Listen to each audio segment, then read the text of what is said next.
Bismillah, Assalamualaikum warahmatullahi wabarakatuh. Alhamdulillah, wassalatu wassalamu ala rasulillah wa ala alihi wa sahbihi ajmain amma ba'du. Anakku semuanya, rahmati Allah subhanahu wa ta'ala. Apa kabar antum semuanya? Semoga antum semua selalu dalam keadaan sehat walafiat dan juga selalu dalam lindungan Allah subhanahu wa ta'ala. Dan juga tetap semangat. Dan juga semoga Allah subhanahu wa ta'ala senantiasa memberikan kita kekuatan untuk belajar dan juga mempelajari pelajaran kita sehari-hari di tengah pandemi ini.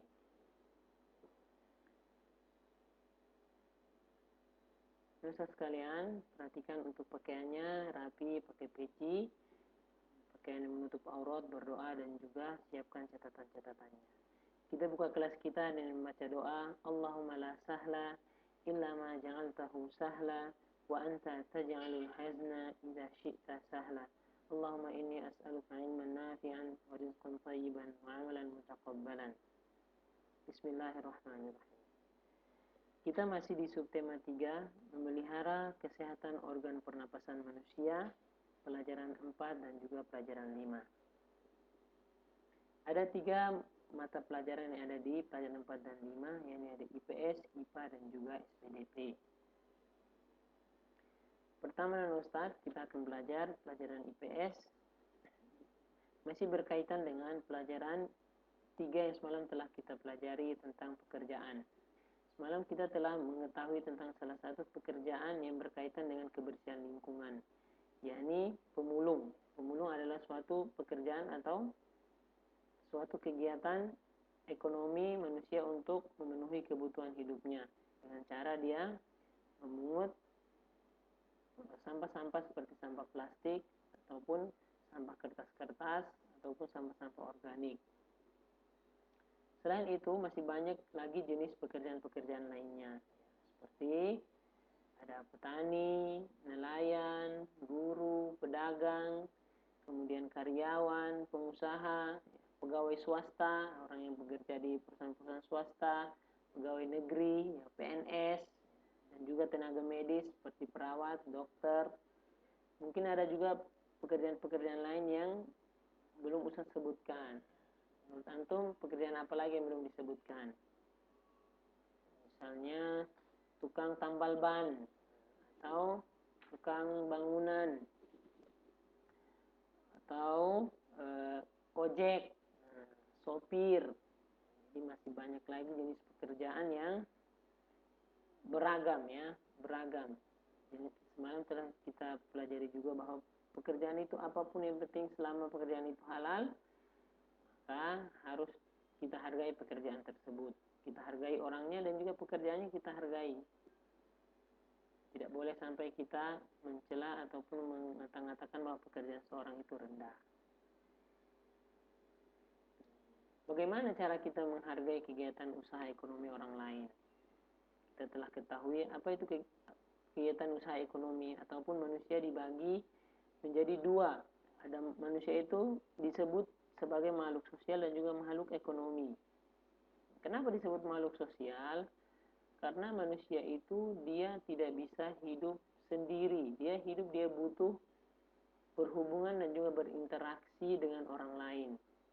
Dia perlu untuk menikah, dia perlu ayah dan ibunya, dia perlu saudaranya. Yang bekerja sebagai karyawan, dia perlu bosnya atau pemimpinnya. Yang bekerja sebagai pemimpin atau bos, dia perlu kepada anak buah, dia perlu kepada karyawannya. Sekolah, murid butuh kepada guru, guru juga butuh kepada murid. Bagaimana guru nggak ada murid? Bingung dia mau ngajarin siapa. Jadi manusia sebagai makhluk sosial butuh untuk berhubungan dengan manusia yang lainnya atau makhluk hidup yang lainnya. Kemudian sebagai makhluk ekonomi, manusia butuh untuk memenuhi kebutuhan hidupnya dengan cara dia bekerja salah satunya. Sebagai makhluk ekonomi dia harus bekerja untuk memenuhi kebutuhan hidupnya di dunia. Selain dia harus beribadah, dia butuh untuk memenuhi kebutuhan hidupnya untuk bisa bertahan agar kuat beribadah dan juga bisa bersedekah, berinfak dan juga sebagainya. Cara kita menghargai kegiatan usaha ekonomi orang lain antara lain sebagai berikut. Yang pertama, menumbuhkan persaingan usaha yang sehat dalam kegiatan perekonomian. Harus, misalnya, contohnya seperti ini, menumbuhkan persaingan usaha yang sehat dalam kegiatan perekonomian. Kalau ada saudara kita yang dia buka usaha jualan pulsa misalnya. Dia buka usaha jualan pulsa, kemudian kita pengen juga lihat, karena kita lihat usaha saudara kita tersebut bagus, lancar, kemudian dia banyak pelanggannya, ternyata dia sudah bisa beli kendaraan sendiri, terus bisa beli mobil atau bisa beli motor. Masya Allah. Akhirnya antum pun pengen buka juga usaha yang sama. Di samping rukonya dia, Masya Allah, di samping rumah dia antum buka, di samping tempat jualan dia. Dan ternyata antum misalnya dia jual toko pulsa tadi, dia jual pulsa. Kemudian pulsa dia itu harganya, dia jual dengan harga pulsa 10.000, dia jual dengan harga 12.000. Antum jual di samping dia dengan harga 11.000. Ini berarti persaingannya udah nggak sehat. Atau antum kasih tahu ke orang lain kalau di toko dia itu kurang bagus, mahal, di toko saya lebih murah, gini. Maka hal seperti ini nggak boleh. Ini salah satu cara yang tidak baik dalam menghargai pekerjaan orang lain. Kemudian yang kedua, menghormati usaha ekonomi orang lain dengan tidak iri atas keberhasilannya. Seperti tadi, kalau kita punya pekerjaan yang sama dengan seseorang, usaha kita sama, kawan kita jualan pulsa, kita jualan pulsa juga, kita tidak boleh iri. Misalnya dia lebih banyak pelanggannya, dia lebih banyak keuntungannya, tidak boleh iri. Maka kita harus berpikir, loh, kenapa saya kurang ya, kenapa kok pendapatan saya kurang, pendapatan teman saya lebih banyak. Mungkin saya kurang ramah saya, ataupun cara saya menyapa pelanggan itu kurang bagus, saya mungkin jarang senyum, bisa aja. Atau juga mungkin barang-barang saya terlalu mahal, atau barang-barang saya kurang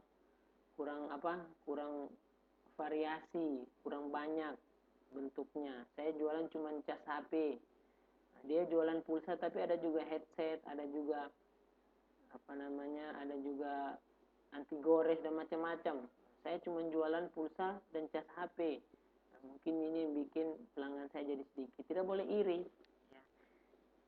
Kita harus mengoreksi diri kita. Tidak boleh kita iri kepada orang lain, karena hasad itu tidak merupakan salah satu dosa besar. Dan juga yang ketiga, yakni menjunjung tinggi setiap jenis pekerjaan yang dilakukan orang lain. Mau orang itu pekerjaannya petani, dia PNS, dokter, sama aja. Kita tetap menjunjung tinggi, menghormati pekerjaan orang tersebut. Jangan karena teman kita bekerja, misalnya kita dokter atau kita PNS, teman kita tuh hanya karyawan biasa, kita malah nggak menghargai dia, nggak mau lagi berteman dengan dia. Nggak boleh. Hal seperti ini nggak boleh. Karena apa? Karena kita ini dilihat dari tingkat ketakwaan kita. Inna akramakum indallahi atqakum. Orang yang paling mulia di sisi Allah Subhanahu wa taala adalah orang yang bertakwa. Bukan dari pekerjaannya. Bilal bin Rabah seorang mantan budak, tapi beliau radhiyallahu anhu masih hidup, tapi sendalnya sudah ada di surga. Subhanallah. Mantan budak, orang yang pekerjaannya sangat rendah, membantu, tapi dia mengalahkan manusia-manusia yang lainnya. Jadi dalam Islam itu tidak dilihat jenis pekerjaannya, dilihat adalah ketakwaannya. Selama pekerjaannya halal, nggak apa-apa. Buat apa dia pejabat, anggota DPR, ataupun dia seorang bos, tapi pekerjaannya suka marah-marahin karyawannya, atau dia suka korupsi. maka walaupun uangnya banyak, percuma juga, pekerjaannya tidak bagus. Pekerjaannya maksudnya tidak mendatangkan pahala yang banyak. Tapi kalau dia misalnya seorang bos, dia seorang PNS, atau dia seorang anggota DPR, atau seorang bupati, wali kota, seorang pengusaha besar, dia orangnya baik, suka berinfak, kemudian sholatnya rajin, baik kepada karyawannya, baik kepada anak buahnya, maka ini sudah sangat bagus sekali. Jadi pekerjaan apapun, selama itu halal, maka harus kita hargai pekerjaan tersebut. Dan yang terakhir adalah meneladani keberhasilan orang lain dengan meniru sikap positif orang tersebut. Seperti yang Ustaz contohkan tadi, misalnya ada pemulung atau petani atau nelayan, tapi dia orangnya rajin, sholat, walaupun dia kesusahan, dia rajin sedekah. Di daerah-daerah di Indonesia kan banyak, ada orang yang dia pekerjaannya petani, pemulung, tapi bisa naik haji. Ada orang pemulung, dia bisa kurban sapi sendirian, subhanallah. Maka kita harus meneladani sifat-sifat yang baik tersebut. Ada orang bos besar, pengusaha besar, tapi dia korupsi, tidak baik kepada karyawannya. Patut nggak kita tiru? Nggak boleh. Seharusnya dia menjadi seorang pengusaha, dia harus lebih menghargai orang lain. Dia bisa menggunakan hartanya dalam kebaikan. Jika ada pengusaha seperti itu, maka sifat baiknya perlu kita tiru.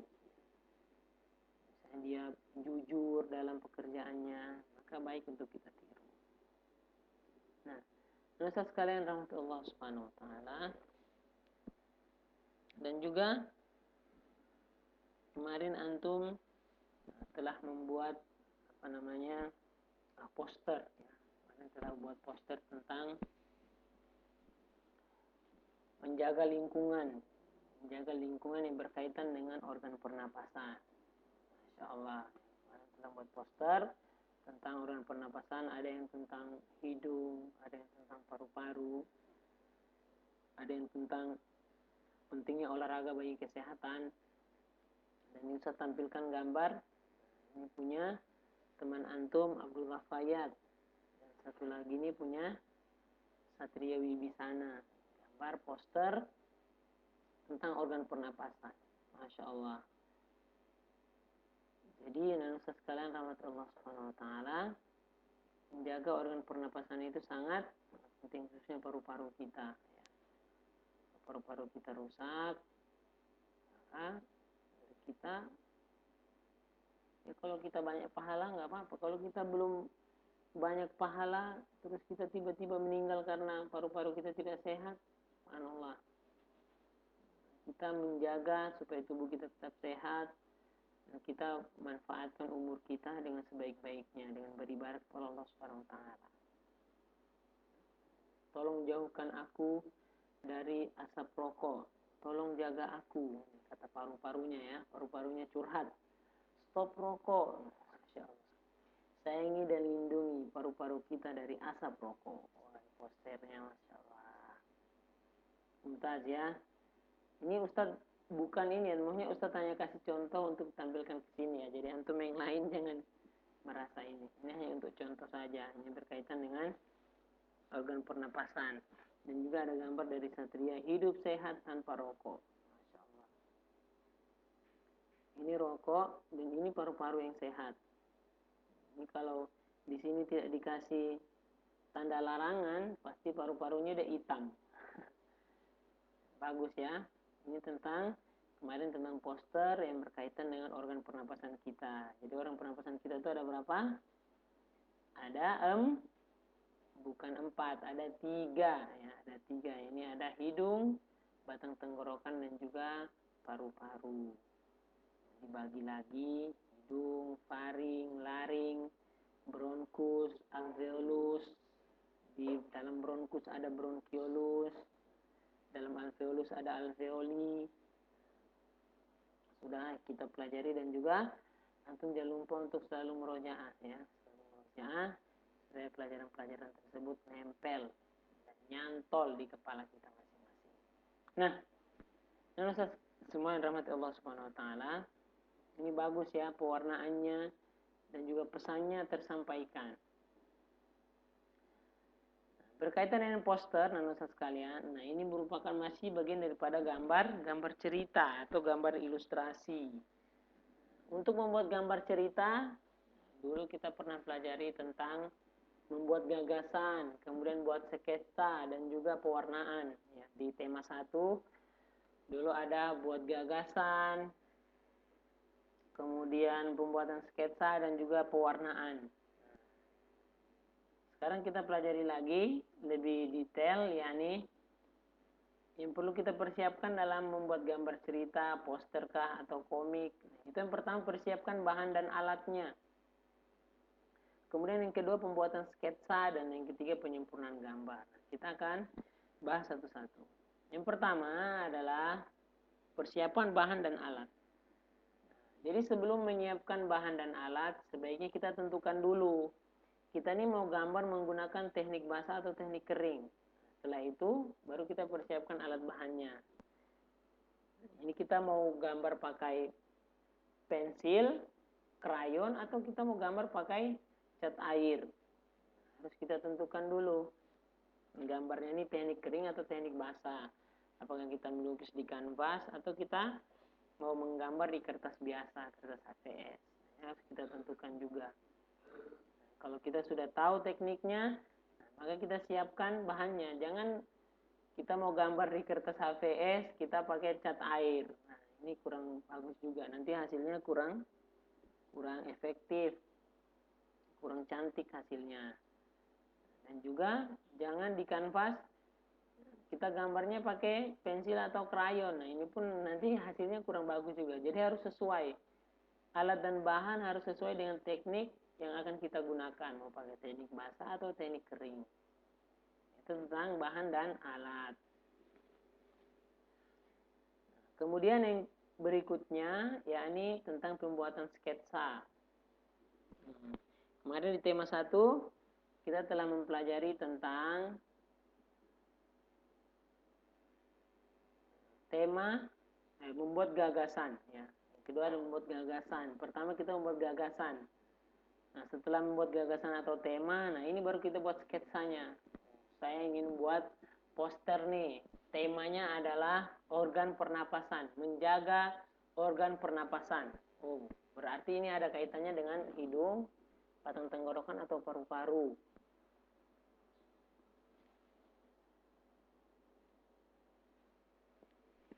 Nah, kalau kita sudah mengetahui tentang temanya, nah baru kita mulai buat sketsanya. Buat gambarannya dulu. Gambar hitam putihnya kita bikin gambar hitam putih.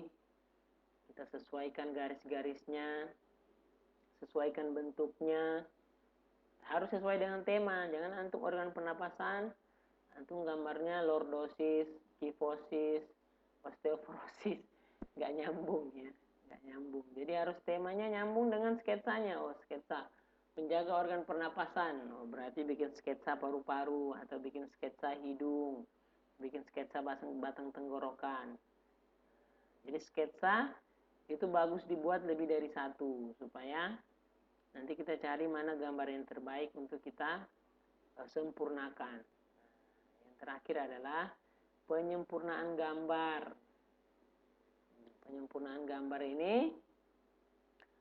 dapat sketsa yang dibuat, dapat dipilih salah satu sketsa yang menurut kita paling baik. Kemudian kita sempurnakan.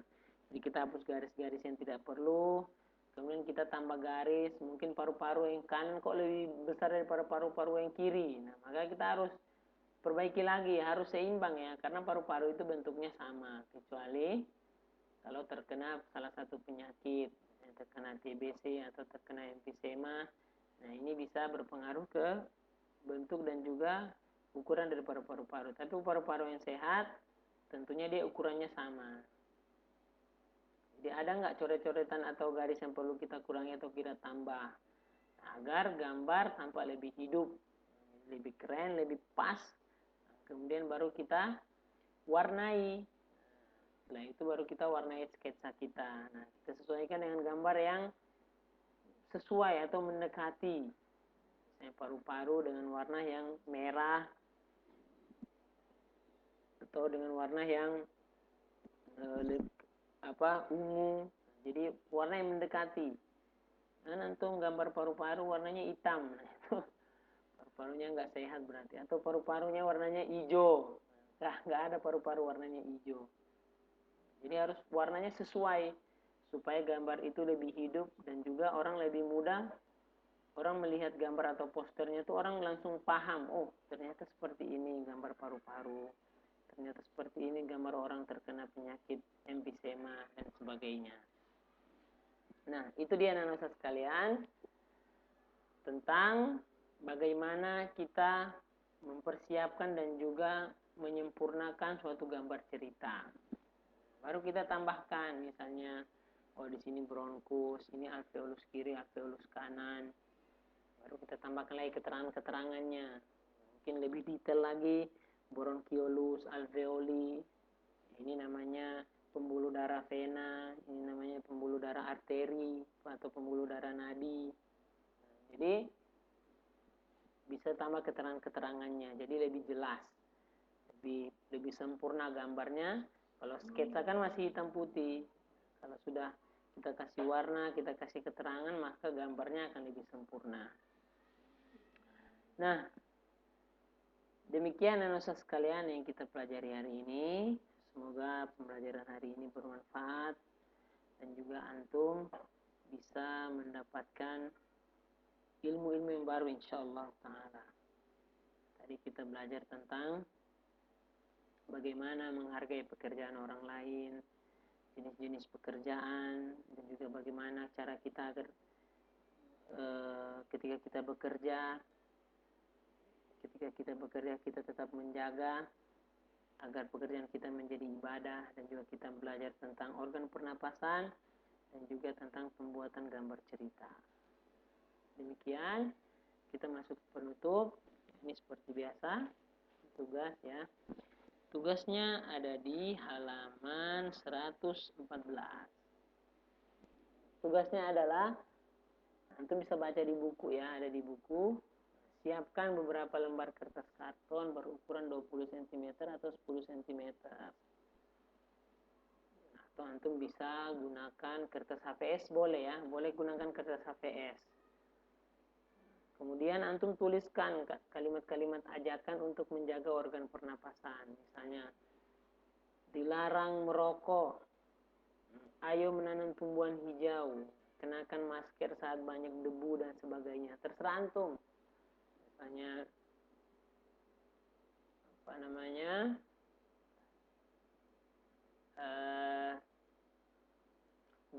jaga paru-paru kita, bersihkan kamar kita agar udara kita bersih. Terserah antum. Terus nanti antum kasih warna yang bagus, yang keren. Kalau bisa gambarnya gambar balok 3D ya, gambar-gambar 3D yang bagus lah, yang keren. Pokoknya antum terus itu antum warnai. Setelah itu antum tempelkan di kamar ataupun di pintu antum. Di kamar atau di pintu antum. Nanti antum kirimkan gambarnya itu setelah antum tempel. Setelah antum tempel atau antum gantung di salah satu bagian di dalam rumah antum. Jadi antum tempel untuk sebagai pengingat antum dan juga keluarga antum agar menjaga organ pernapasan. Jadi antum bikin seperti misalnya kan biasa tuh kalau kita ke mall itu kan ada tulisan ini toilet untuk laki-laki, ini toilet perempuan. Atau di sekolah kita kan ada jagalah kebersihan, jadilah anak yang hafiz Quran. Nah, di dinding-dinding itu kan ada tempelan itu kan. Antum bikin seperti itu, tapi bikin dalam bentuk yang kecil, tapi tulisannya menarik dan juga warnanya mencolok. Itu tempelkan dan juga kirimkan gambarnya ketika antum sudah menempelkan di bagian dalam rumah. Oke ya. Demikian, kalau nanti ada pertanyaan bisa antum tanyakan di WhatsApp atau di Google Classroom. Demikian, barakallahu fikum. Terima kasih atas kehadiran antum semuanya. Subhanakallahumma wa bihamdika asyhadu an la ilaha illa anta astaghfiruka wa atubu ilaik. Assalamualaikum warahmatullahi wabarakatuh.